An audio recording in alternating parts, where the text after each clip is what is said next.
What's up, everybody? Welcome back to another episode of the Red Glare Podcast. I am your host, Alec Miller. You can find me on Twitter at AlecMiller0423. Get me there for all of my sports opinions and all kinds of stuff. And I'm joined, as always, by Trinidad himself, Paul Trinidad. What's up, man? What's happening, man? We've got a lot to talk about today. Want to say appreciate you and all the support the past week. Everybody who's listening been showing me a lot of love, going through some adverse times. So just wanted to get back in the swing of things. Like I told you earlier, you guys can always find me at PL Trinidad on Instagram. I do got a Twitter. It's a bit low key, but it's at Black McLaren. That'll be the car I'm driving one day. So get at me there too. Hell yeah, man. So, yes, and all love to you and your family, man. It sucks, but yeah, you got a good support system behind you, so that's good, man. But so we missed a week. We're coming back, and next thing you know, we are the bottom seed, the worst team in the NBA at the moment. And whereas normally this would be a cause for concern, at the moment I'm very happy about this.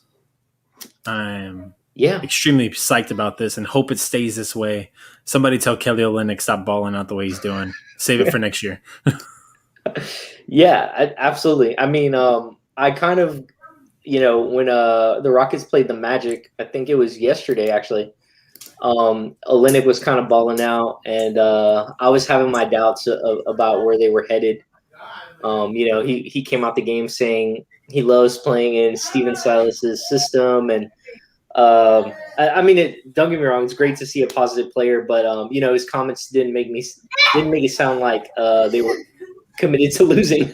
So I've had some doubts over the past week, but yeah, like it's great that we're basically at the bottom now. And then after we lose this game today, we're either going to be the worst or tied for the worst at least. It's already a final. We have lost. Oh, it's final. Okay, it is a final. We have lost. Thank goodness.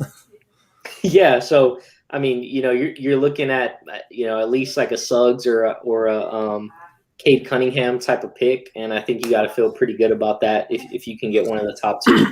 But let's try and get one, right?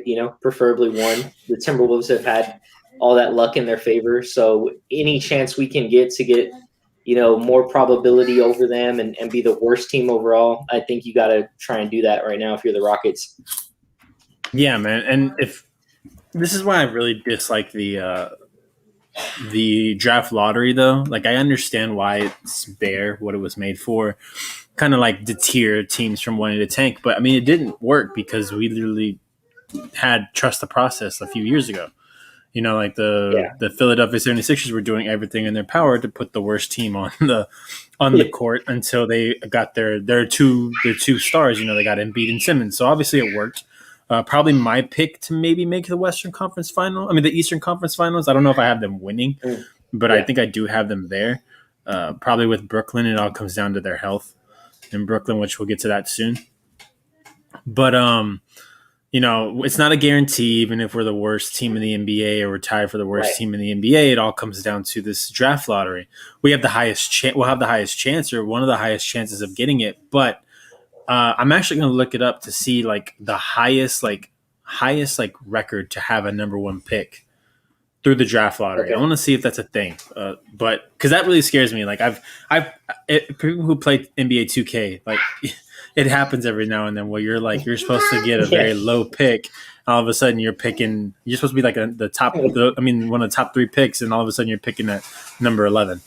So it's like, I play 2K from time to time, and I've gotten at least to like year 10 in my franchise. So now I'm importing like legendary draft classes. So like I'm like following the worst teams throughout the year to try and make a trade with one of them to hopefully get one of those picks. Absolutely, so you have to, man. Well, yeah. So I'm gonna look that up. Yeah, for sure. You look that up. Let us know what you find. I think.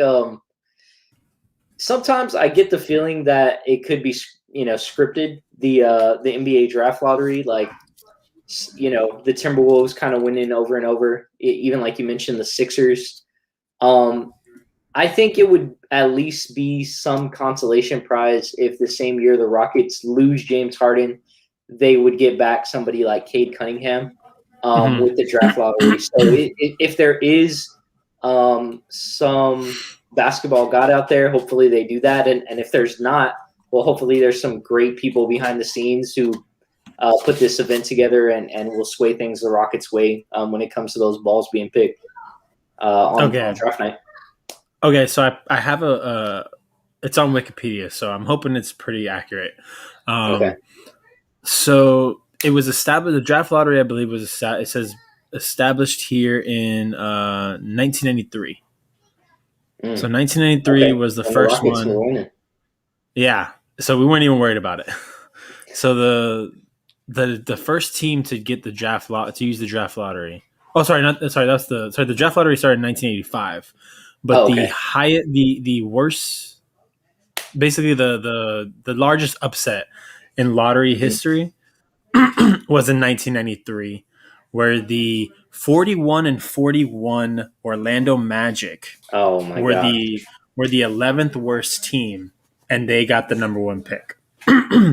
Their probability to get the number one pick was they only had a 1.52% chance of getting the number one No pick, way.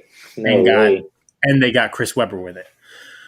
So I mean, I don't know if it panned out for them because Chris Webber eventually made his way to Sacramento. Right. Like all the players that go through Orlando, they leave. Yeah. So and the last time the Rockets had the number one pick, as most people know, was Yao Ming.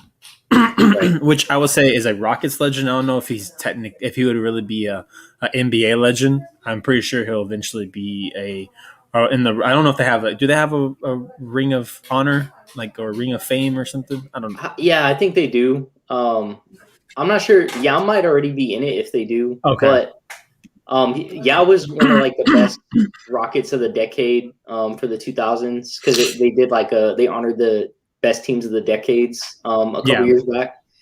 Yeah, and it's funny you bring that up because I was thinking about it and I was like, I'm not used to rooting for a tanking Rockets team, and I was wondering, have I ever done that in my life? And I realized the last time, we sort of were hoping the Rockets would lose was when Yao was drafted. The year before Yao was drafted, you were hoping they got the number one pick. So yeah, that's been a very long time for sure. So hang in there, Rockets fans. Yeah. Please hang in there because look at what the last time we picked number one, Yao Ming, and guess what? We haven't picked number one. We've rarely been a lottery team, honestly, since we picked Yao. We haven't Right. really been a lottery team very often. It was always to me, it's my least favorite place to be in sports is that middle mediocre Right. area where you're not getting top talent, but you're also not winning. It's kind of you're kind of in purgatory. So But the season with Harden and Dwight, where we went 41 and 41 after the Western Conference Finals, that's probably my yeah. least favorite season of all time. I Oh hated man, that season so much. So I yeah, know man, I it know what you was. mean. Yeah, it's tough, man. It's but like to me, I still remember those Kevin Martin seasons. Yeah. Jeremy Lamb was like the pick that we were getting Oh man. in the NBA draft. So it's like it's weird to be here because, like you said, we're not here very often. But I mean, if you're gonna be here 1 year and then get out of it. You Yeah. know, like get out of that, start winning again. I'm wondering what's going to happen going forward with the play-in tournament because a lot of players, and mostly Luka, like most notably Luka Doncic and Mark Cuban, have both stated their kind of disdain for the play-in tournament. For the plan. I'm personally a fan of it. I think like just like with the NFL, I like the whole like the whole seventh seed or the seven teams for each conference or each conference. I prefer that personally. Like I think more teams in the playoffs, the better. Personally, the one thing I Yeah. wish they would change with the NBA is I guess not much of a problem now. I would like I a long time ago I was spouting the top 16 teams all around, not regardless of Mm. Right. conference and all that. It's more even now. I think I don't think we really have that's not really a problem anymore. That was back when the only teams in the that you had to worry about in the West were, I mean, the East were the Heat, the Celtics. Celtics. That was really about it. Yeah. So that's not a problem anymore now. I think it's much Yeah, more evened out. You got Milwaukee, you got Philly, you got Brooklyn now, and Boston still is in there. But so you don't have to worry about that now. But this draft stuff is interesting because Cade Cunningham, right, is the number one guy. He's going number one. He's kind of the right. Trevor Lawrence of this draft. It's Definitely. there's no doubts. There's no ifs, ands, or buts. But we did just have um, a Jalen Suggs confirmation that he will be going into the draft as well. Do Right. you think there are any teams, say the I don't know who's very guard heavy or who's not guard heavy? Let's think. Like the Because I mean Clippers, maybe maybe. Well, they yeah, got like Rondo now, but still, Rondo's old. He's a veteran. yeah. They So it's could like use I him don't know. then. Is there any team that could possibly lean towards Suggs, or is it in your mind it's 100% Cade? I think it's 100% Cade.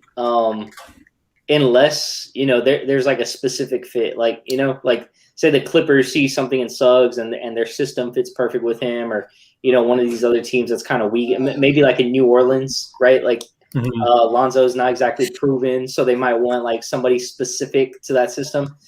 Um, but for the most part, I'd say like 95%, it's got to be Cade in those situations because just his value alone, even if a team got him, like it's like if Minnesota got him, I don't exactly know if Minnesota needs him, but they, what I'm saying, they could easily flip him for more trade pieces, right? Yeah. So I think it's going to be Cade. Hopefully he's wearing a Rockets jersey though. At the end of the day.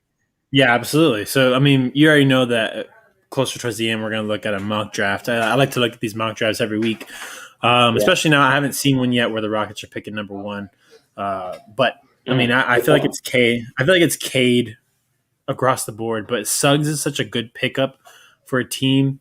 Yeah. I think he's kind of, even though a lot of places I've seen have Evan Mobley going number two, I think I would prefer Jalen Suggs. Like if we have, I think top three, I'm pretty happy with the top three picks. If Yeah. it's whether Cade, Mobley, or Suggs, I just think I lean more towards the guards. I Same. feel like we're not as strong at the guard. I don't believe John Wall will be here for another season. I think there could be a big chance that he might be gone either before next season begins or the season or the leading up to the trade deadline. Even though that contract is extremely hard to get rid of. But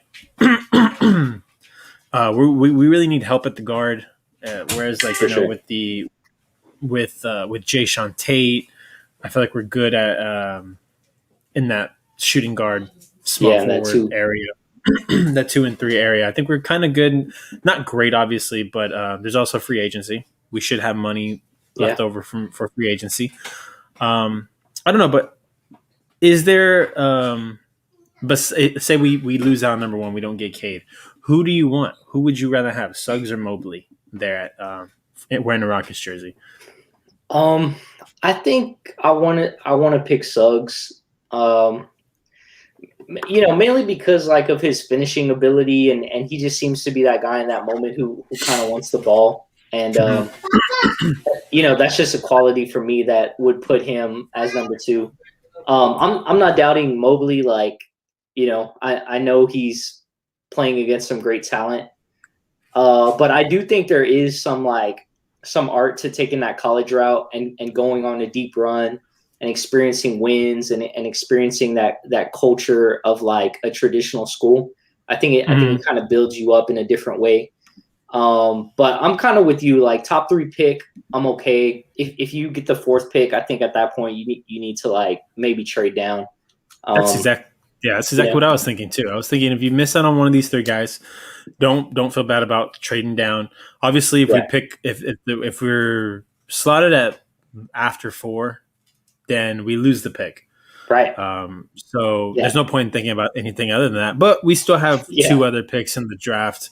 They right, are a little lower because they are from Portland and Milwaukee.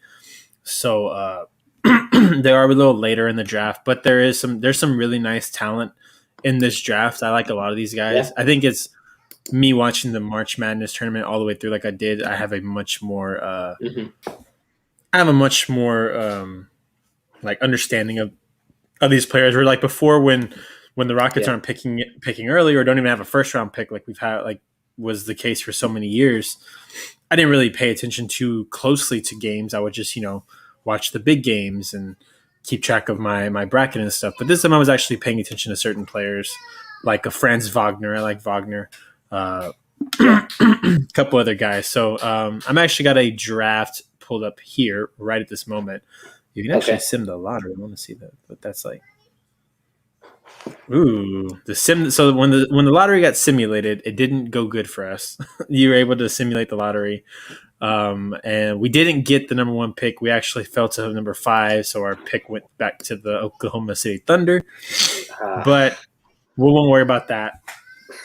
Obviously, like we said, the first 3 spots: Cunningham, Suggs, Mobley. We are currently slotted at the number one pick. Dang it! You I know, accidentally put Mobley's name. Go ahead. yeah, on Mobley specifically, I think for me, centers can just be so hit or miss Mm-hmm. when taking that step from college to pro. So like, if I have the option of like 2 talented guards and 1 talented center, naturally I would want the guards just because I think centers are really 50-50. Like, I Yeah. think the best center that I saw kind of develop into an MVP type of player were well, really 2 was Anthony Davis and Joel Embiid. Like Yeah. those are the 2 guys that were like highly touted, and I think deserve that number 1 pick Mm-hmm. moving into the pros. I'm not sure if Mobley does, maybe, but for me, it's just not as much of a sure thing as a guard like a Cade Cunningham or a Suggs could be at the next level. And that's just my 2 cents. Yeah, and I also believe like we kind of have the two.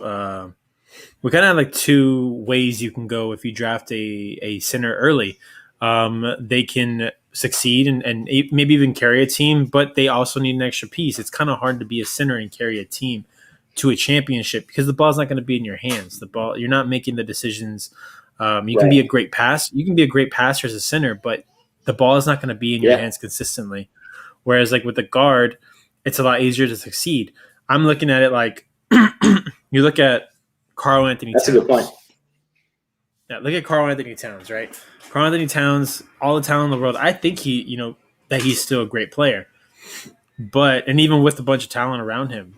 But when you're the best, sometimes when the center is the best player on the team, it doesn't always lead to results. For sure. Whereas this year we're seeing a huge flip with Joel Embiid. Joel Embiid probably the MVP. My meter might be leaning more towards Jokic just because of the Mm-hmm. fact that he hasn't missed as many games. He's been doing this consistently, whereas Joel Embiid's missed a decent amount of games. Everyone really that's an MVP candidate has missed a considerable amount of games. You look at like James Harden. True.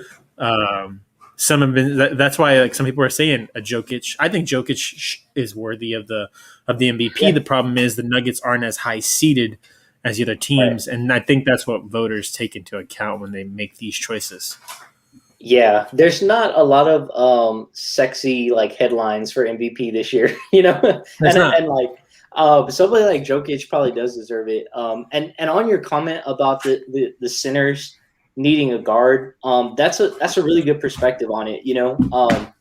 I'll spit 2 sides from this. Think about the Rockets when they had Omer Ashik and Dwight. I mean, that was just Yeah, terrible, dude. They couldn't play together. They were clearly like some of the better players on the team, but it just doesn't work out. yeah. And then when you look at the draft, I mean, think of like Anthony Davis, think of Joel Embiid, think of DeAndre Ayton.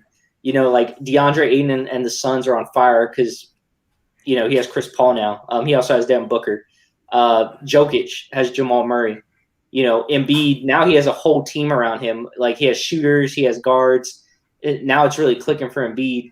And Mhm. Anthony Davis has LeBron, right? So we saw Anthony Davis by himself in New Orleans all those years. He Couldn't carried the team succeed. far, but he got ate up in the playoffs. And now with someone like LeBron who could pass and get him the ball, he's way better. So I think that was a good point you made. And yeah, I'm not sure if it makes sense for the Rockets to take another big man. So maybe if they get 3 and both guards are taken, they might trade down still. We'll have to Yeah, see. yeah, because I mean, I think the Minnesota Timberwolves, if they pick number 2, they're taking Suggs. They're not going to be taking Evan Yeah, Mobley. They already said at center. They don't have to worry about that because I believe Evan Mobley is a pure center. I don't think he's 7 feet I tall. think so. Uh, Yeah, the only thing I don't like is he's 215 pounds. That that just is going to be like weighing on me because you shouldn't be 215 pounds if you're 7 feet tall and yeah. I playing think center. I think Harden weighs more than that. He definitely did before he got traded. I'll give you that one. So I'm looking at the draft. I'm looking at this one. So notable names. Just bringing up some notable names that I'm liking. You have Moses Moody, the guard from Arkansas, going to the Pelicans. I like that. I Mm, think one, the Pelicans got to get rid of Stan Van Gundy. I don't like Stan Van Gundy. I think he's not a good coach. His thing is supposed to be defense, and yet the Pelicans are constantly getting blown out by teams or giving up huge leads and not playing defense. So bad to the point where Stan Van Gundy literally called out Lonzo Ball this past weekend because he missed I a he miss that. missed an he missed an assignment. He basically, I'm gonna see if I can pull it up, but he basically like threw Lonzo Ball under the bus. They were playing the Knicks. They're playing the Knicks, and D Rose got free on a. They were down by 2, and D Rose got free on a 3-point shot at the buzzer to win the game. And it was Lonzo's guy. Lonzo was worried about the guy holding the ball, about the guy handling the ball. Didn't pay and went away from his assignment. It's a mistake that happens. It happens in the NBA. Yeah. So Stan Van Gundy basically just destroyed Lonzo. So I'm gonna go ahead and pull Mm, it up. Let me see if I can pull it up. yeah. Stan Pull Van pull that Gundy. up. I mean, and I've talked about it before on this show. Like the Pelicans are one of the most dysfunctional teams in the league, man. They've got to figure it out. Like they got talent on the roster. I mean, I think Van Gundy can maybe have one more year, but that's about it, dude. He can't be there Mhm. long term without some results. Yeah, I mean, and the thing is, everywhere he goes, I mean, he's not succeeding. That's why I don't understand True. how he keeps getting head coaching jobs. My biggest Yeah, pet he'd make peeve a is great when assistant coach. losing head coaches keep getting head coaching jobs. Absolutely. If he's like a Yeah, defensive coordinator somewhere, it's the same way I feel about Bill yeah, O'Brien. I think Bill O'Brien is a bad head coach, but in terms of offensively, he can put together, or he can make some nice plays. That's why I think he's gonna be great with Nick Saban. Probably feel the same way yeah, about Stan Van Gundy, a great defensive minded coach, but you can't put it all together because you don't have what it takes to do it. So I have it right here. Uh, so today is simple. No, nobody had to make a play. Nobody had to make a play, make a shot, make a pass. You didn't have to do anything. You just had to do what the hell you were supposed to do. High school guys could have executed down the stretch. With 7.8 mm, seconds, high school guys could have done what they're supposed to do. And my biggest issue with this, man, is like, you're not the guy I want to hear this from. I get it. He lost his assignment. They froze up at the end and made a dumb mistake that led to them losing. And you have every right to be upset. But when you start talking about when Stan Van Gundy's the guy saying this, like I feel like you don't have a leg to stand on. It'd be like it's the way I feel about like if Frank Vogel decided to like call out LeBron James when Frank Vogel got to LA. It's like, who are you? You know? I just well, don't understand why he thinks that he could say that. yeah. I think the high school context was a bit too far. Yeah, like completely uncalled for, really. I think that's part of the issue is like he comes up. Stan Van Gundy might just be one of these old school coaches, and like I've heard him commentate before, before he took over the Pelicans and commentating on TV, and he understands the game in general. Like I just don't know if he can keep up with the modern NBA. And when I say that, I mean these young guys see the game different than the way he was raised on the game of basketball itself. So Mm-hmm. I think he's probably having some trouble relating to those guys. which definitely isn't a good thing because it's a young team and Mhm. the NBA is only getting younger. So yeah, I think if anything, it was probably an immature move by him to say something like that.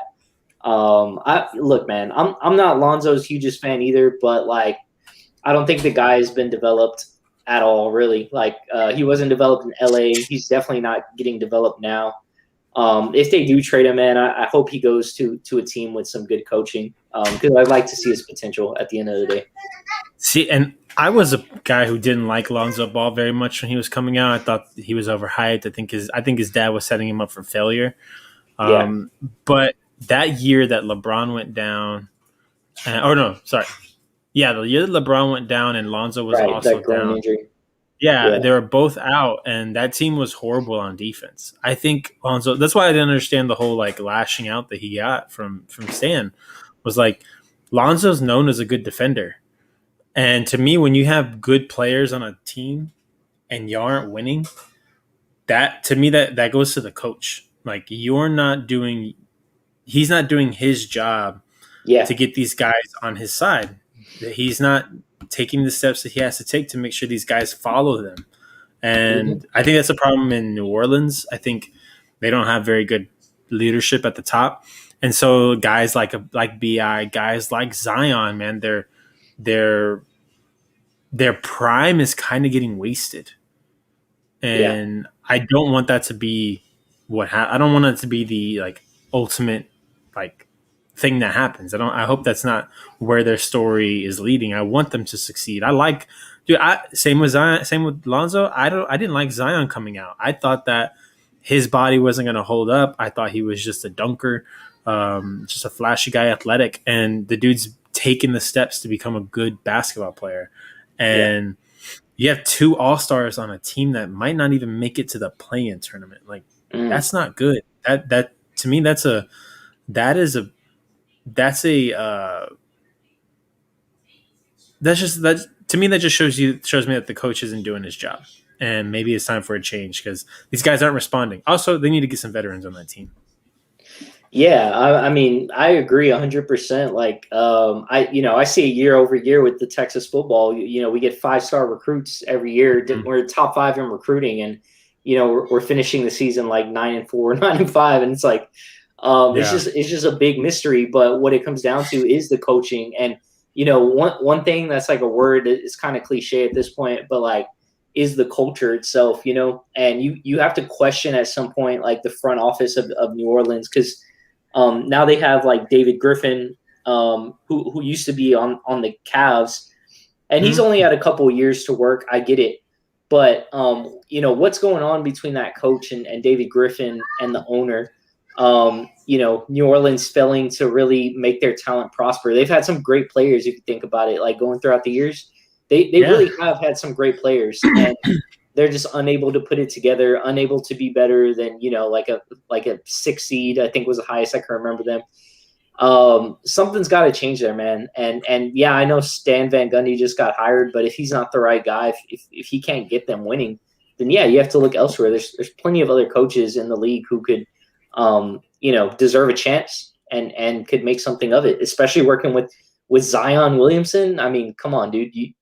If you're really a great coach, I don't see how you could complain walking into work with Zion, with Lonzo Ball and Brandon Ingram. Even if you traded Lonzo or Brandon Ingram, you still have two really talented pieces, and you'd be getting one back for a trade for one of those guys. So yeah, man, they got to put it together, dude. I could go on in New Orleans all day how I don't yeah. like them, but yeah, man, hopefully they improve.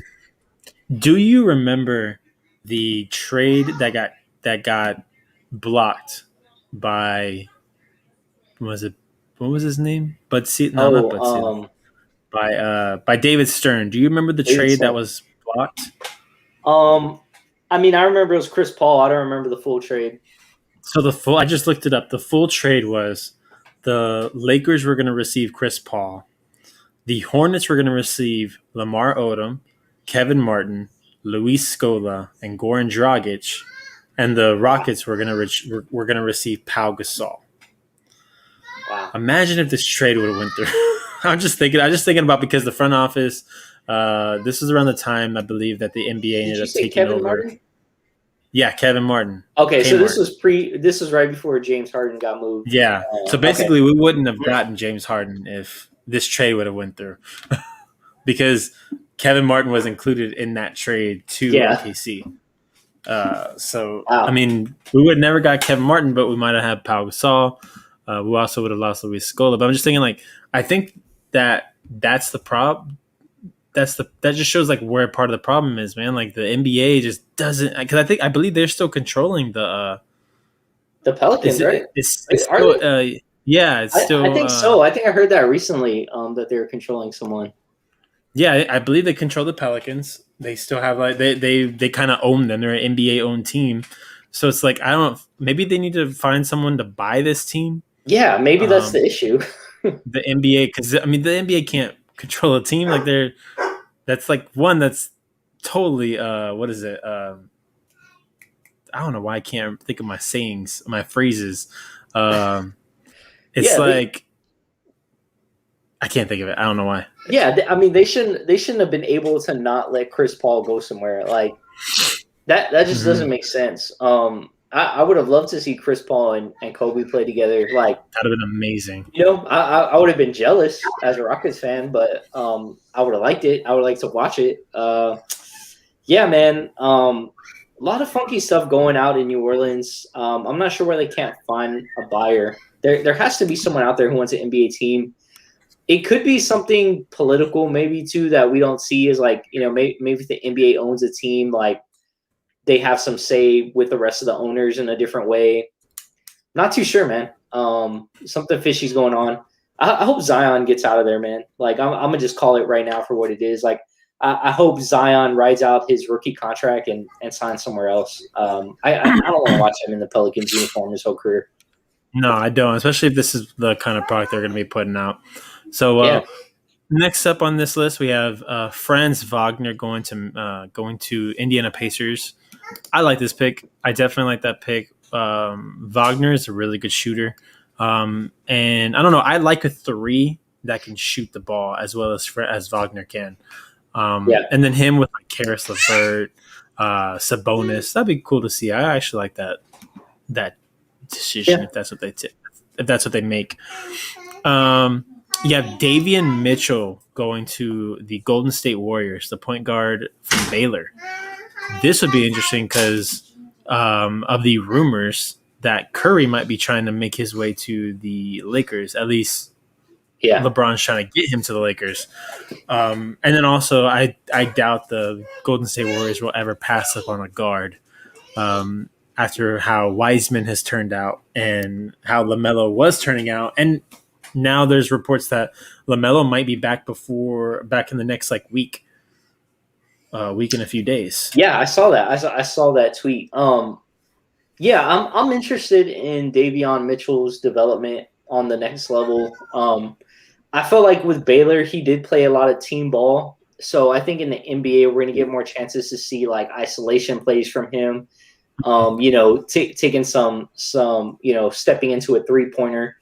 I want to see how he develops like in those areas. But I mean, the guy's good. Like I would love to see him on a team like Golden State. Also, like I think who is Wagner. Wagner. Yeah, Wagner. Yeah, dude. So who did you say they had him going to? The Pacers. And number Pacers. 12. Yeah, man. Yeah. Yeah, that'd be a great fit. Yeah, I think so too. Next kind of like highlight pick would be Kai Jones going number 18 to the Boston Celtics. Yeah, That's a good pick, I think. for sure, bro. That would be fire for them. And they could use someone like Kai Jones too, just like some explosiveness, some great rebounding, somebody who could get to the basket. Sort of like what Tristan Thompson should have done for them. Like, yeah, man. I think that'd be a great fit. Like, what's weird though is like when the draft comes, there's gonna be a bunch of teams who take like a bunch of players who don't exactly fit their team. I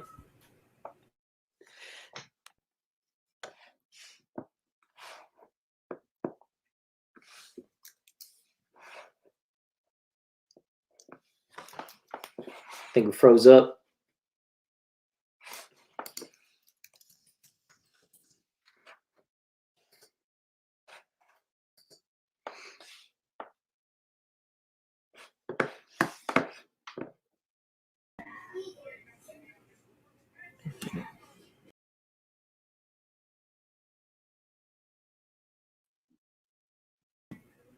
All right, there we go. Technical difficulties. It's Wi-Fi is slow,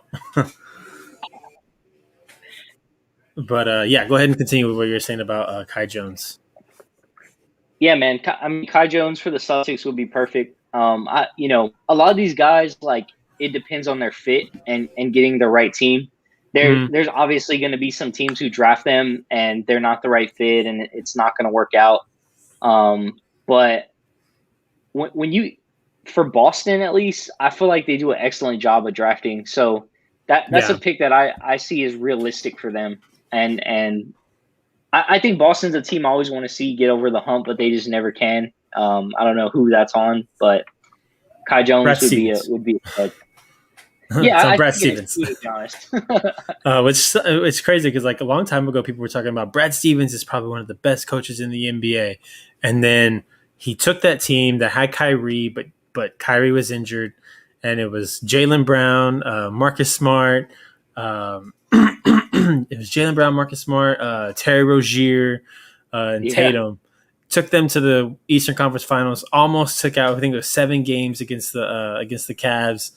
And then lost. And the next year, all these expectations were on the Celtics, and he craps the bed.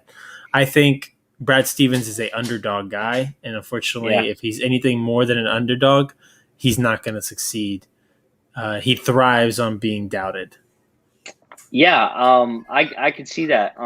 And you guys are going to hear me listening. You're going to hear me make a lot of Texas sports references, and that's exactly what happened with Tom Herman here at Texas. So. The guy came in from U of H, excelled at U of H, because U of H is a great underdog school. I mean, you saw it in the NCAA tournament. Nobody expects them, but they showed up, they delivered. But 2 when Tom Herman still underdog. Still underdog, still had that mentality. So crazy. And when Herman came here, he wasn't able to think like a winner. Like, you know what I mean? Like, it was a different mindset. Well, you're the favorite here. You get the best athletes. You have some of the best facilities, and he just couldn't drop that underdog mentality. And he would show up against big time opponents, but your everyday, week in, week out opponents, he just couldn't close, and he didn't have that edge. He couldn't win the games that he was supposed to win. He had to be the underdog. Yeah, and that's the problem, man. Like, because you're not always going to be the underdog in the NBA. Sometimes when you're such a strong team, I believe some of your they're called trap games, they're the teams that you're supposed to beat, and those are mostly likely going to be the teams that you lose. Like anytime I see it, anytime I'm taking I'll use the NFL. That's the NFL is the best place that I can think of, because you see it all the time in the NFL, of like a top tier team. Like I look at Kansas City. My first thought is they're not going to lose to Tampa Bay or a or like the Bills or anything. They're going to lose to like who they lost to this year, the Raiders. They're going to lose to teams that they're not expecting. The Broncos, the Texans. Like that's going to happen because it's the team that you're looking past, and you're like, oh, this is easy. I don't really got to take too much. I don't got to worry about it too much. And then all of a sudden you're getting blown out 41 to something. Same in the NBA, man. Like or in basketball. Next thing you know, you see it in the middle of games where you're up by 20, 24 points, 25 points. All of a sudden you get to the fourth quarter, you got 2 minutes left, and it's a tie game. Like we've seen it plenty. We've seen it so many. Dude, the Rockets could be up by freaking 30, and next thing you know, right before the fourth quarter, it's a 5-point game, and then we get down to the wire, and we're down by 7. Like it happens all the time. But and that's where Brad Stevens' problem is. I'm wondering if maybe it's time to move on from him. But imagine like Jason Tatum and Kai Jones on the court together. Like that would be pretty sweet. That'd be huge. But you make a good point. Because even Jason Tatum was kind of like on the rise, and I feel like he's kind of plateaued. Like he's still making great plays every night. Don't get me wrong, but like there was that one year when they went to the Eastern Conference Finals where he was playing out of his mind, man. He posterized LeBron. He was bodying up, shoving him. Yep. I love to see it, man.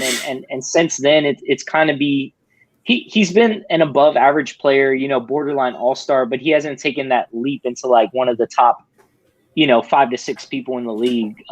So I think player development is a big thing that a lot of people miss on all levels, Yeah, even in the pros. And I think you have to have a special coach to keep developing talent in the right way.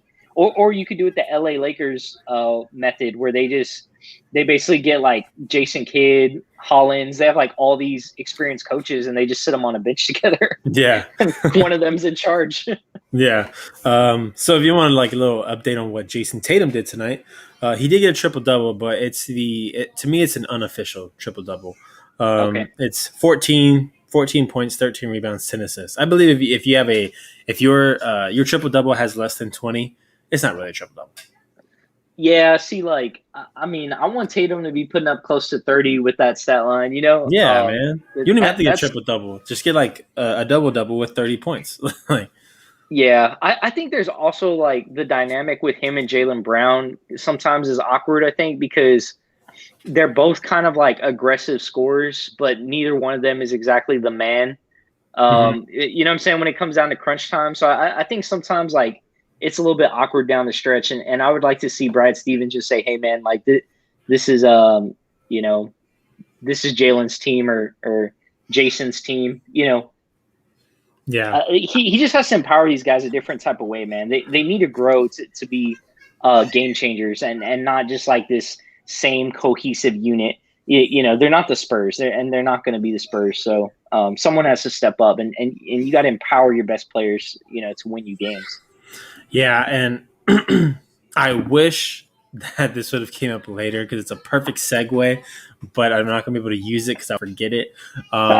They kind of have that dynamic from what you're describing of a Russ and KD back Oof. in OKC, Yeah, where yeah, like neither guy knows who's going to get the ball in their hands, and it's not going to be figured out until one of those guys makes the claim, kind of like Russ did. Unfortunately, it was the wrong guy that made the claim, so you have to hope that whoever says like, you know what, I'm taking the ball in crunch time, I want the ball in my hands.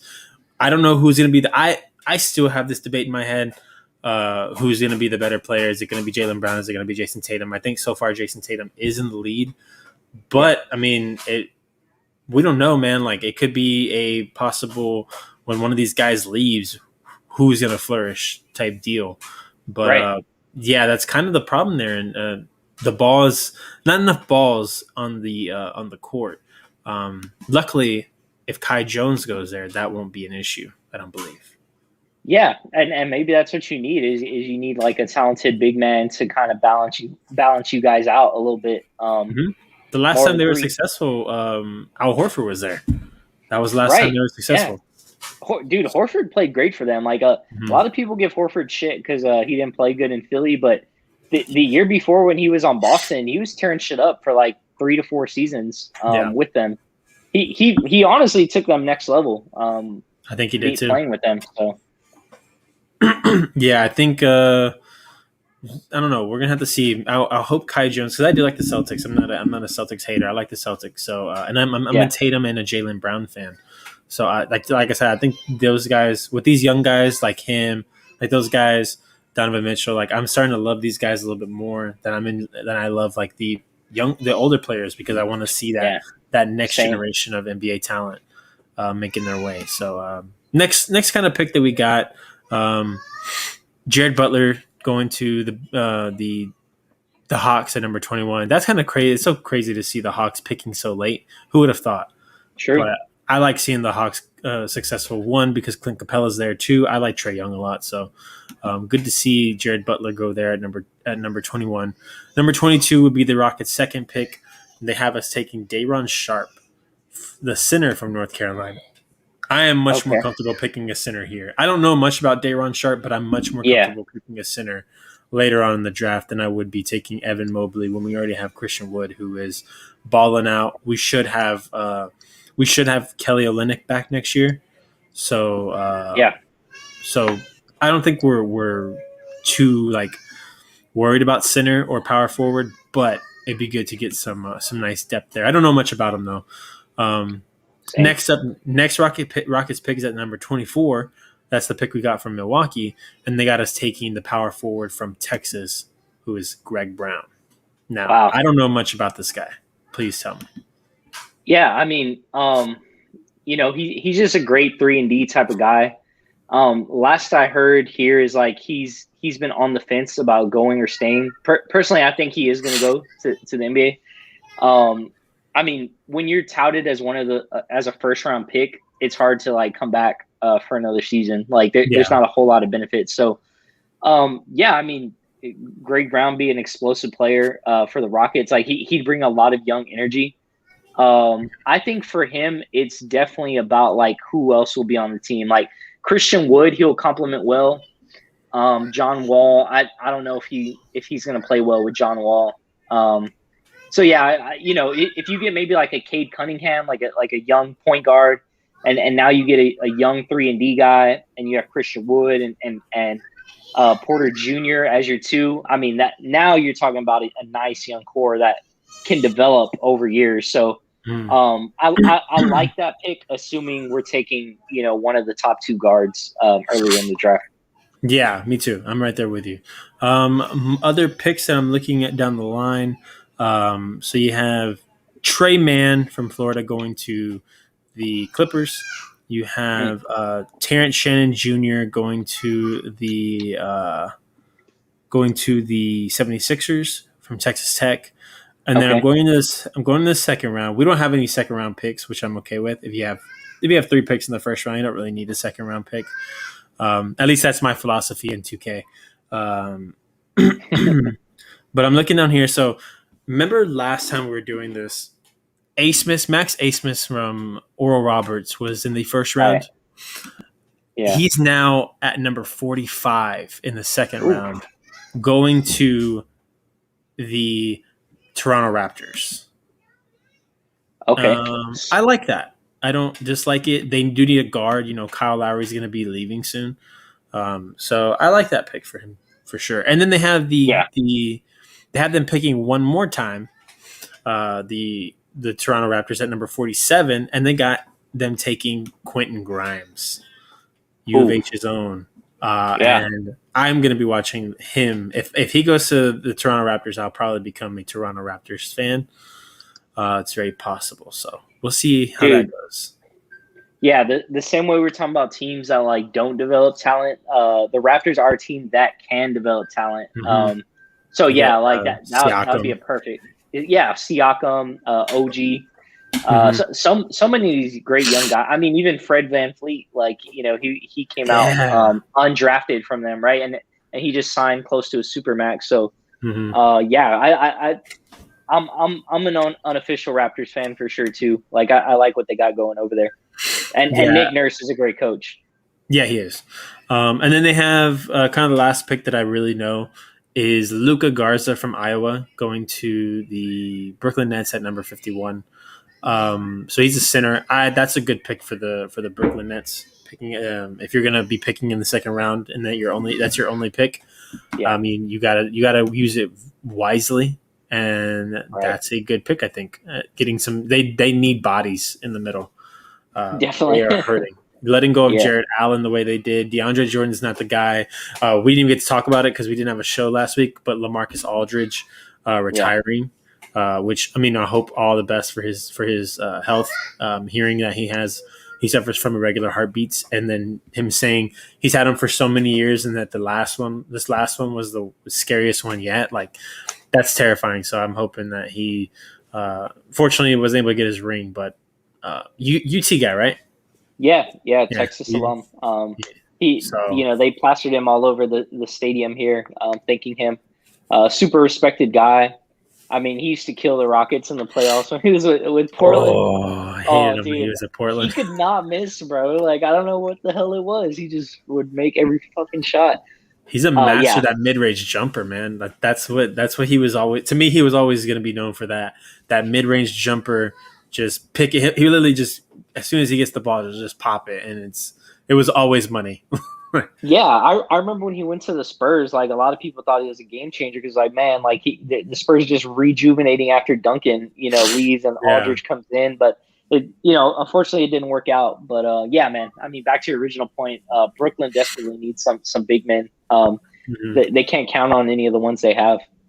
No, you can't. Unfortunately, I don't think Blake Griffin's going to be the long term answer, but Yeah. Luka Garza would be a good pick for them for sure. All right, so let's go ahead and go to one of the biggest stories, kind of that's not involving anything on the court, and that is KD dissing Russell Westbrook. Yeah. So he was on. Do you know what podcast it was? Or like No, a I radio don't. show? Hold on, let me see. I, KD. the hosts were great Disses. about it, though. They deserve some props. So Oh, yeah, let's find out. absolutely, absolutely. Let me see. Uh, Yeah, if you guys are listening to this, or if you're watching us right now, you got to make sure that you go and listen to this video afterwards. yes, it's So basically, they asked KD who were the best players that you've ever played with on his Yeah. teams, and like going down the list. I mean, he's played OKC, Golden State, and now Brooklyn. Right. So the first guy he names is Kyrie. He names Kyrie right off the bat. I believe he says Steph after that. He says Steph Curry.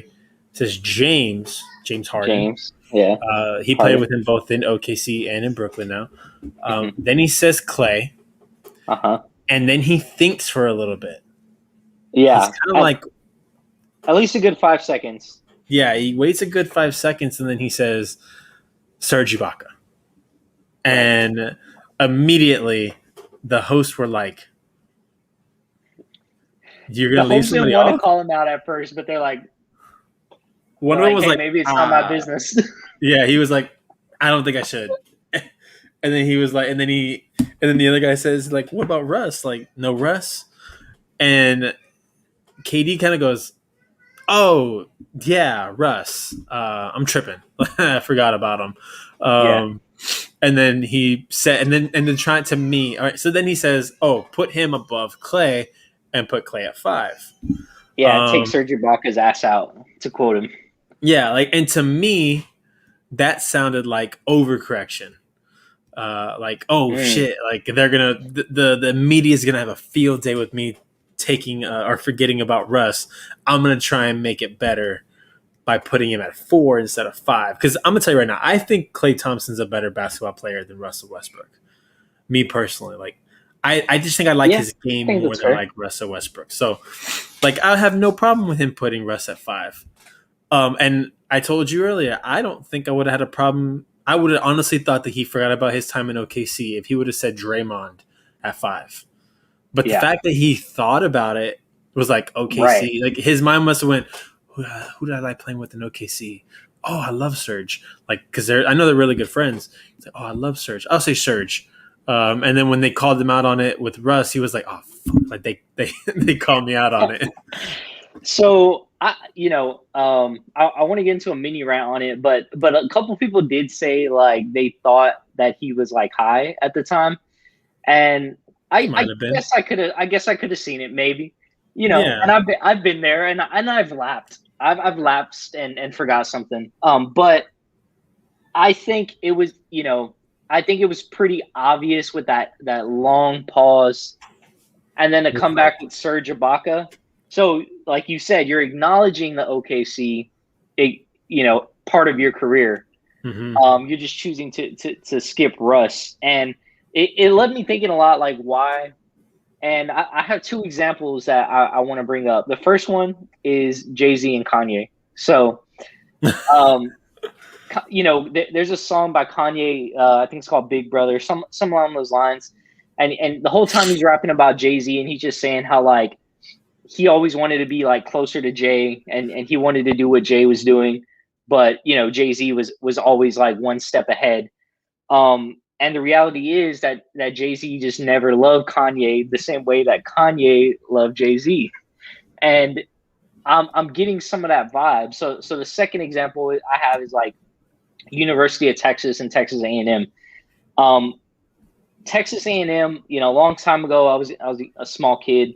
I was on a cruise ship, and then they were watching these football games on the cruise ship, and A&M was playing, and A&M won the game. And then I'd never seen this before, but after the game, they're doing some. I was already in college, like I got accepted to UT. They started doing some chant, and they won the game, but they're chanting something like bashing UT. You know what I'm saying? Yeah. And I was like, fuck this, dude. I'm throwing up my horns, like I don't know these people. And then I'll never forget this guy came up to me. He's like, yeah, like you saw UT loss and blah, blah, blah. I didn't say one word to him, bro. Like they were the ones like dancing around and chanting like fuck UT, even though we weren't even playing them, Yeah. And I noticed that, like, to this day, I have relatives that are A&M, and like if A&M beats UT or something, they shove it in my face. And I see UT beat A&M all the time, and I just don't care about it as much, you know? And so going back to the original story, I think that's a bit of what happened with KD and Westbrook. KD never truly saw Westbrook on his level, even when he played in OKC. He never saw him the same way the media portrayed him to be, as his equal. And I think to this day, he still has a bit of a chip on his shoulder about Russell for that reason. He just never cared about him or loved him as much as maybe Russell and the media wanted it to be. He just never felt the same way. But that being said, he was a jerk about it, and he definitely was wrong for leaving him out. And I think he did it on purpose as well. Yeah, man. Like you said, everyone forgets things, but I don't forget about, what was it, 8 years of my life. Like these guys were together for 8 years on a team together. Like it's hard to forget this guy, and then you have to take into account like how kind of messy that separation was. Like it ended bad. It didn't end well. They both still kind of seem like they have some kind of beef towards each other. I think Russ believed that KD was soft by going to a 72-9 Warriors team, or 70, was it 73-9, right? Yeah, 73-9 Warriors. Going to a 73-9 Warriors team. It was the same team that you blew a 3-1 lead to, and I think Russ kind of just lost all respect for KD. But we've seen KD doesn't really give a shit about people think, or sorry. KD gives a shit about what everyone thinks about him. He cares what I think about him, and I don't even think about him that much. But he probably wants to know my opinion, and if my opinion doesn't go with his, he'll tweet at me with a fucking burner account. And that's the thing about KD, man, is like you can say like, and I just looked it up, and so the podcast was called $1 Million Worth of Game, the $1 Million Worth of Game podcast. That's where he was. That's what he was on. Yeah, thank you, and you got to give those guys props, like you said, for calling him out on that. Like, imagine absolutely. if he had did that interview on ESPN, nobody would have called him out. Yeah, or on TNT now, because now TNT is afraid to lose him. Like no one's like, or Shannon. Shannon probably wouldn't have. I don't know if y'all saw the beef that him and KD had. Shannon blocked KD on Twitter, but and it was funny on Undisputed the next day. Chris Broussard was like, "Oh, can we bring up KD on the show now?" and Shannon was like, "Yeah, like you could bring him up." He's like, "I'm just making sure because y'all have y'all's thing." So, but he just has so many issues, man, with off the court. But it's like those quiet, like he's not in trouble with the law. He's not getting caught doing steroids or smoking weed or anything. Like he's not getting popped for drugs, but he just has an issue with his own personal image. It's like, he's always got to have some kind of thing with somebody, but it's not like MJ, where MJ always had a thing with somebody, but a lot of times he just made it up in his head. But it was for about people on the court. It wasn't about Michael Rappaport saying criticizing your interview. Yeah, like I just don't get it. And like when Michael Rappaport put it the best. This is not becoming a KD rant. I just never had this outlet to be able to talk about this. But Michael Rappaport said, like, you're Kevin fucking Durant. Like, why do you care what I have to say? Like, I'm a comedian. Like, nobody, like, you shouldn't worry about what I have to say. I'm a sports fan watching sports. Like, you shouldn't look at me with any higher regard than Joe Blow watching at home on his couch. Like, and so KD made it personal on that note. Yeah. Like, he just, Yes, man. It was to me, I think it was handled horribly on both sides, but I felt more of I leaned more towards Michael Rappaport's side, because Michael Rappaport said, I don't know if y'all know, on this podcast, he has a segment where they talk about where he'll post or he'll talk about DMs that he's gotten, like either racist DMs or someone talking shit, like and saying they want to kill him or something, and he puts them on blast. He kind of like saying like and he talks shit to them on his show, to these people that are sending these DMs. Yeah. So he said in his mind, KD at that moment wasn't KD anymore. He was a guy who came into my DMs and was talking about and was threatening me and brought up my wife. He's like, to me, he wasn't KD. He wasn't Kevin Durant. He was a nameless internet troll. So that's why, and he's like, that's why I posted his DM. He's like, I probably shouldn't have, but he also said if I had to do it again, if it happened again, he'd probably do the same thing. So it's like I kind of understood that. Whereas like KD had no reason to go that personal. I don't think what Michael Rappaport said was out of line. He was just like saying like if you don't want to do the, he basically said like if you don't want to do the interview, then don't do the interview. Which I kind of feel the same way too. Like if you don't want to do the interview, pull a Marshawn Lynch. I'm only here so I don't get fined. Yeah. Yeah, if you guys didn't see the interview, he basically was getting interviewed. This is the TNT interview, right? Yeah, the TNT interview. Yeah, he's just being super passive. Every question, he's like, okay, all right, didn't even want to look at the camera, just kind of like looking down, like looking out of there. Mm-hmm. Yeah, man. I mean, KD is such an incredible athlete. Like if you look at him from a build and a skill perspective, he's easily one of the top, 10 NBA physiques of all time. But yeah, this is clearly like a weak spot for him, man. I think he actually should maybe try and step back and like get some help on it. In all seriousness, like not even trying to crack jokes, because like I think this is easily how you could slip up, and then you could end up doing something a lot more negative than you want, whether it be with a personal relationship or with a member of the media.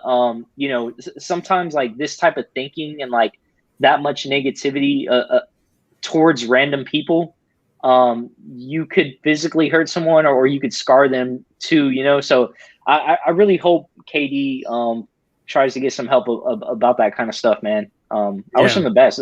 I mean, I know, hey man, come back to UT Austin. There are plenty of people who could help you with that type of stuff. KD. Yeah, I agree, man. And like, to me, like when I saw those DMs, it looked exactly like what you see like celebrities or internet influencers when they have like really disgusting things sent to them by random ass people.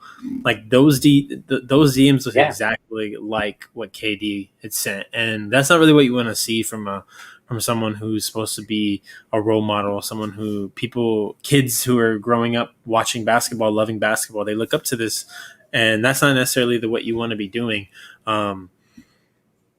Especially in public. I can't imagine what he does in his private life that reflects that type of behavior, Yeah, and what's the one thing everyone says, like, whenever these internet trolls are doing this, they say, hurt people. Like, these guys must have something really shitty going on in their life that they feel like they have to go out and make people feel this way. So my question is, what's going on in KD's life and his mind that he feels like he has to not only say these hurtful things, but also, like, have to go out there and create burner accounts to defend himself. You're Kevin fucking Durant. Like, who? I understand that it was people like me were saying like, oh, the first championship doesn't count because you were with the 73-9 Warriors. Who cares what I think? Like, right? Who cares? Yeah, exactly.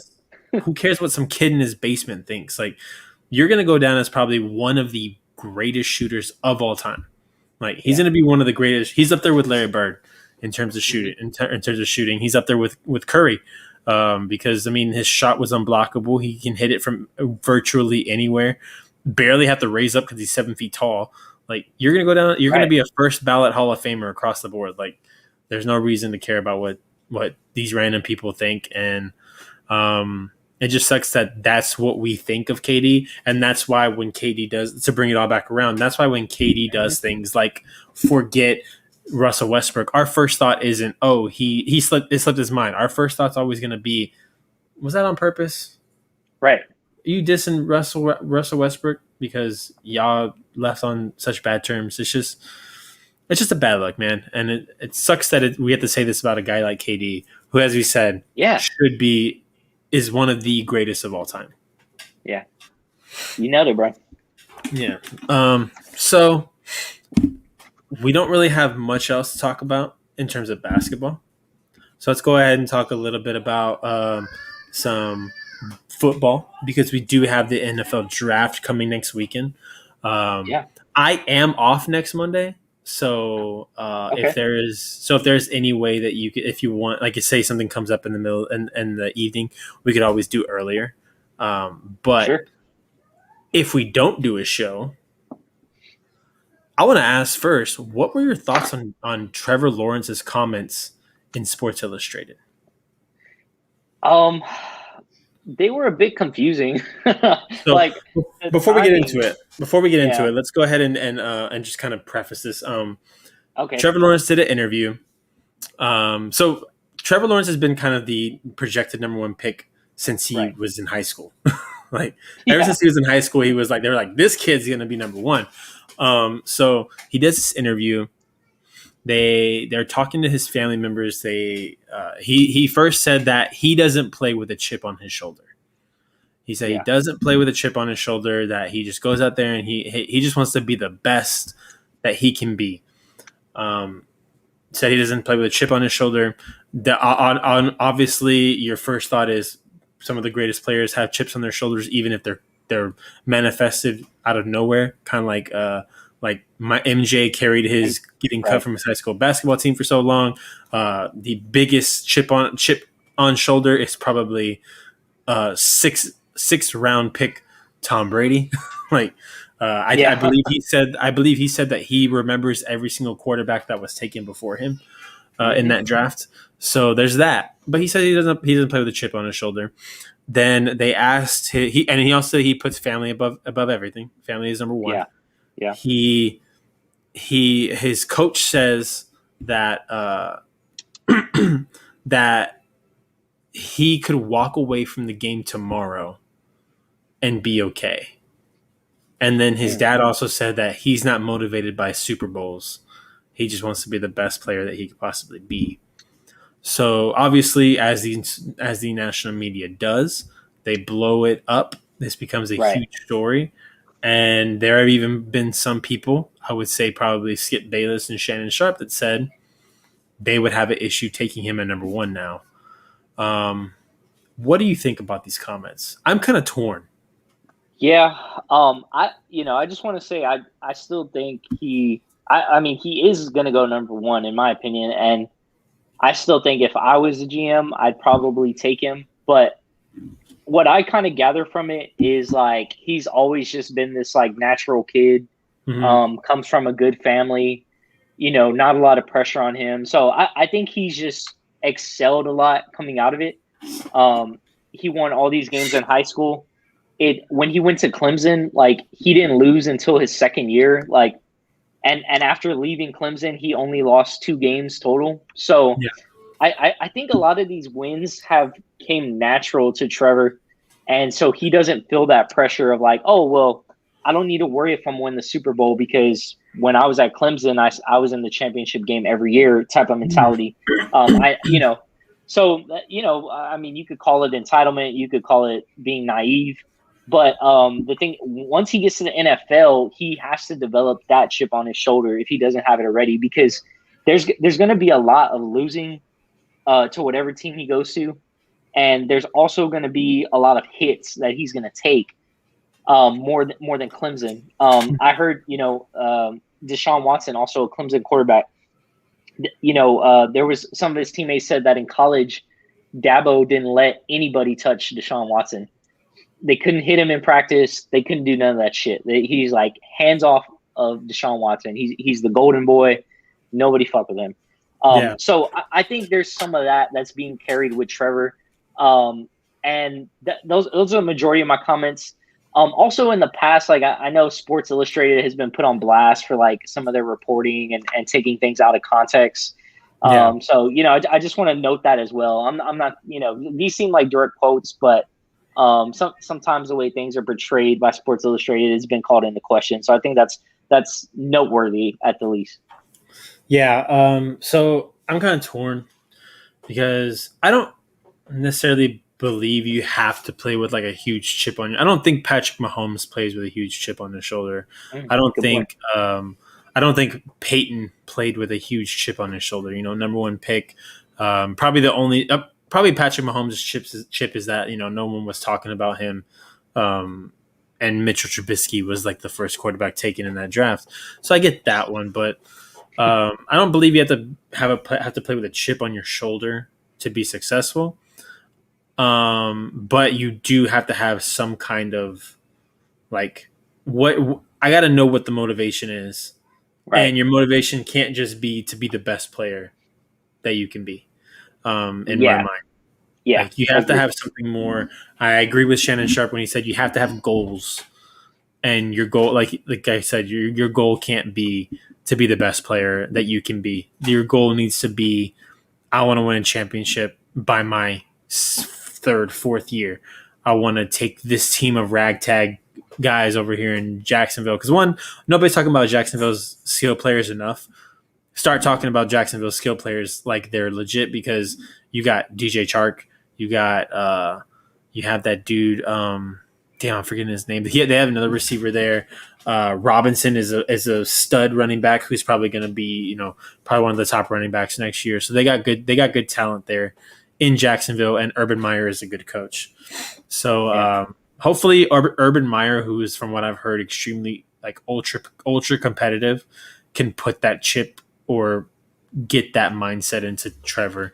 And if what you're saying about Dabo is true, that could be a possible cause, kind of giving your quarterback special treatment. But I mean, every quarterback in the NFL is treated differently unless you're being coached by Bill Belichick. If you're coached by Bill Belichick, then you're treated just like the kicker is. Yeah. And I mean, it works, I guess, kind of, but Right. we can see, you know, how Tom Brady's reacting now. It's Tom Brady. Tom Brady's like a kid that was sheltered his entire life, and then he finally went to college. Then he went to like college out of state. So he's just living it up, having a great time. So that's what Tom Brady's doing now. Now, the part that I don't agree with is the whole he could walk away and not think twice and not have to look back. People are saying that, you know, if you want to be successful in the NFL or in the NBA, you got to be a psychopath, and you have to put that thing above your own family. And I guess now that I'm a family man, I don't like that. I don't like that we're putting that into people's minds. I know that was how it was before, but like, there's nothing you can do to make me not want to take care of my family or be there for my family. It'd be different, like if it was like, hey, you have to go out of town for a few days to do. Say if we were like doing this podcast, and we say if somehow this podcast blows up and we can do like live shows, and we go on tour for a little bit, I would be like, yes, I would have no problem telling my girlfriend and telling my son, like, I want to be gone for a little bit, but it's all for us, for this family, to make sure that we're good. But I will never put anything above my family. I will never put a job above my family. And in the end, I know football's great and we all love football, but it's a job. And I don't think that Trevor Lawrence should be willing to lose his family.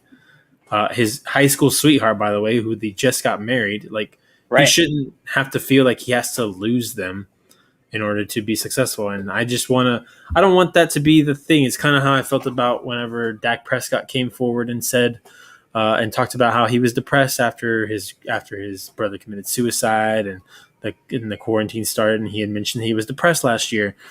And Skip Bayless decided to say, you shouldn't say that. Like, you shouldn't say you're depressed. And my first thought was, you can't do that, man. Like, we got to promote more like mental health awareness in men. Sure. Like, I think that's a big issue in the male community, is like, we don't talk about the things that are on our minds, and we don't speak up like Dak Prescott did, and we don't say, hey, you know what, I'm gonna make the healthy choice and choose my family over so and so. And if we start making it where like if this guy who is supposed to be the number one pick, and we start saying like, oh, maybe he doesn't deserve it because he came out and said he put his family above everything. Like, I don't know. That's just a bad look for me. Bad look to me. I might be by myself on this one, but it's just something I don't like to hear. Like, I don't ever want to instill that in my son. You know?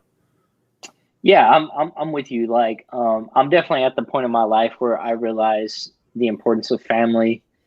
Um, Even if I had a great paying job, if I was restricted to my family, it wouldn't be worth it.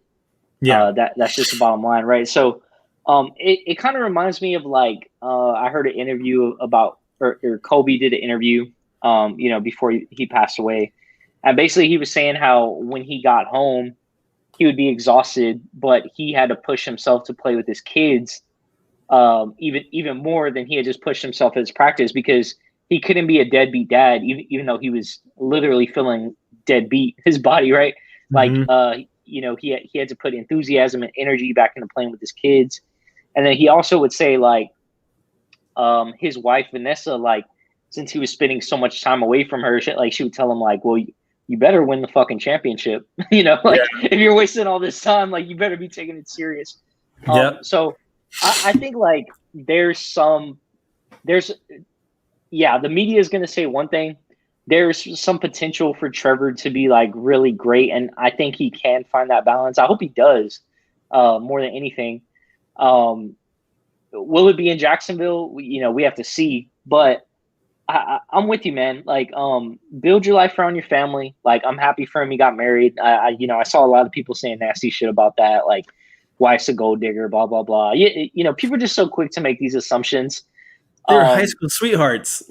Yeah, man. But People just calling him mistakes, but I think when some of these like broadcasters and media people speak out, they're kind of projecting their own negative experiences Mhm. onto him, and it's like, oh, like, my marriage didn't work out, and you're getting married now, like, that was a bad decision, but they're his decisions. You know what I'm saying? Mhm. So, yeah, man. I think that's going to be part of it. Part of the growth is going to be like tuning these people out. In Yeah. Jacksonville's not the sexiest place to be in, and maybe he'll learn that in that environment. To tune people out and just work on his game. Yeah. Yeah, one of my biggest, one of the ones that I was like, "What the hell is?" Shannon Sharp said that when he hates losing more than anything. I mean, everyone hates losing, Right. but he was like he would take it like so personally that he said that if they were on the bus after a loss and he saw one of his teammates like laughing and joking around after a loss, he'd be like, "Hey man, what the hell are you talk? Why are you laughing? Like this shit ain't funny. This shit ain't fun." Like, first of all, if I was the teammate, I've been like, you need to stop talking to me like that. Yeah, I would appreciate you not speak to me like that. Yeah, like you're not my Yeah, coach. You're a player just like I am. You might be Shannon Sharp, but you're not gonna talk to me like that. And that's where like I think some of this kind of, and to me that just seems like, oh, I'm Shannon Sharp, so I can talk to you however I want to. No, right. Yeah, like not at all. You're gonna talk to me like a normal person. And if you have a problem with the way that I'm acting after my loss, maybe I don't take losing the same way as you do. Maybe it hurts me too, but guess what? Instead of wallowing in, oh, I can't believe we lost and I'm going to find something to blame, maybe I need to play around and joke around a little bit and make light of the situation just so I don't fucking fall into a kind of depression.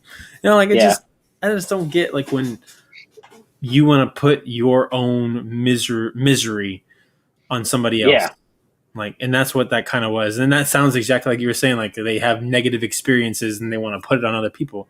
That's what Shannon was doing. And it's just like, I don't want that to be I know sports is such a masculine and it's like a very testosterone driven place, but we got to start making these changes to not carry that on. Like, I'm assuming that that people that are like that are have some kind of misery in their life and they want to inflict it on others and whatever. and you teach that to your kids, and you teach that to the young kids coming into the NFL, and then they teach that to the young kids coming in after them, and it's just a vicious cycle, a vicious circle, and it's Right. just can't do that, man. Like we got to make some kind of change. It's why I brought up Yeah. the Dak Prescott thing. Is like it's got to be a change, and that's what I think that maybe Trevor can be the change. Kind of like I think Dak Prescott was the change for maybe men in the NFL talking about their mental health issues. Maybe Trevor can be like, hey, there's a balance, man. Like you can find a balance and be great Dude. and also give all your time, give time to your family as well. Like it only takes one person to show that it's possible. Dude, shout out to Steph Curry, man. Like, obviously his parents in the stands. His wife Aisha, his kids, and same type of guy, always giving praise to God and stuff. So, yeah, man, there's a balance. You could be a great athlete and still. That's a perfect example too. Like Steph Curry. Steph Curry is such a whole. Like Steph Curry is one of those guys that is so hard to hate. Yeah. Like, I don't like him because he's the Warrior, and the Rockets had so many issues with the Warriors. But damn, like when Steph Curry is with his wife and they're or joking around on the side of the court, like it's good to see, man. Like and him with seeing Del Curry at every single game, his mom at every single game. They're even at Seth's games. Like that's crazy to see that, and I don't know. Maybe Trevor can be the Steph Curry minus the mouthpiece out of the mouth because that bothers me to no end. Yeah, dude, I hate when my you wife cheer doesn't like that either. Mouthpiece. I hate it. It's just like, dude, put it in your mouth or get rid of it. Yeah, he has like 40 up on the scoreboard, and he's like doing that. Yeah, man. Shout out, dude. Steph, 49 points tonight. Hey, did I start him today? I think I started him. Oh man, please don't tell me I didn't start him. Hold on. Oh no, I'm scared. Yes, I did. Oh, thank God. There you go. Yeah, he got me 59 because he is day to day, so I didn't know if I was going to sit him down or not. Because I also sat Gary Trent Jr. for that reason. Okay. And like Tobias Harris didn't play, and he was day to day. But yeah. But my fantasy baseball team is doing pretty good. Nice. At 28 points so far.